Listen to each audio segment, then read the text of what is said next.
Sveiki, esame Druskininkuose, parke ir šiandien aš jums parodysiu, ką galite lauke padaryti, bėgiodami ir per pertraukėles.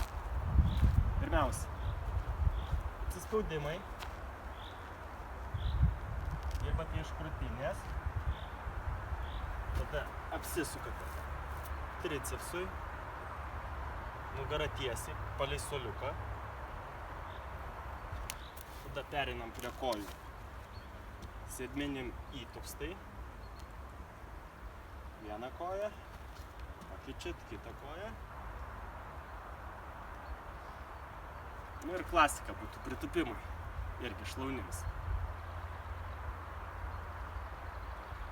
Taip pat galite dar prijungti pilvo presą, tai bus ant suoliuko kojų pritraukimai.